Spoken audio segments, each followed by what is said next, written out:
But first, the time is 6:40. Alex is tossing all the pumpkins, so he's ready for Christmas. Bring it on. Yeah, and so that's the other caveat about this story. How to toss your uncarved, or how to save your uncarved pumpkins, because those can last till Thanksgiving. You can try to save your carved ones, but you're probably only adding like 2 or 3 days onto their lifespan with the tips there. But yeah, that's coming up here in just a moment.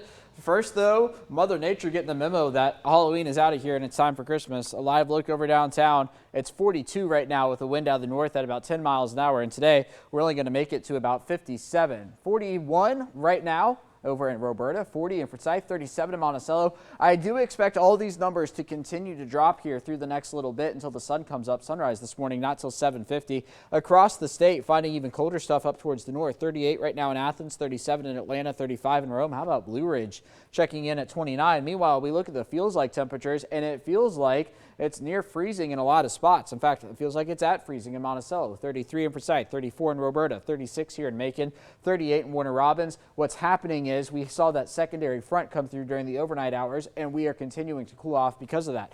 We are also looking at a dry radar picture, so even though the front slid through, we're calling it a weatherless front, no rain associated with it.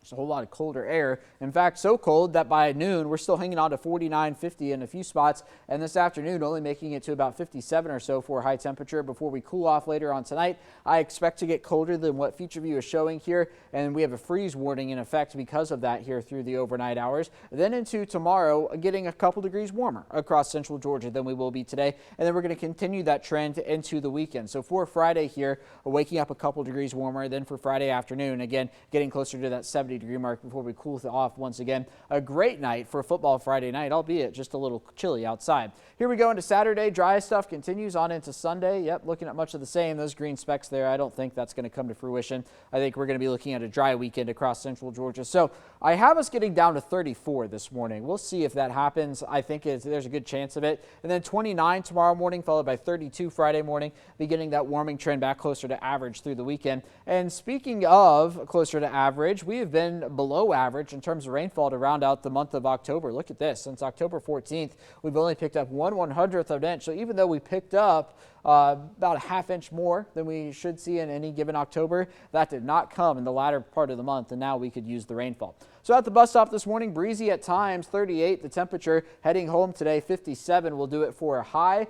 Sunrise right around 7:52. Winds out of the north 10 to 20 today, so it's going to make it feel a couple degrees cooler than that 57. Then for tonight, 29 the overnight low. Old Man Winter coming to visit and bringing a freeze warning right along with him. This is going to be for all of central Georgia. If you have plants susceptible to a frost or freeze, make sure they are protected tonight across central Georgia. North, south, east, west, everybody included in that. Here's your 7-day forecast. 61 tomorrow after 29 the overnight low there. 70s through the weekend for high temperatures as we fall back Saturday night into Sunday. 75 for Election Day next Tuesday with a 20% chance of rain.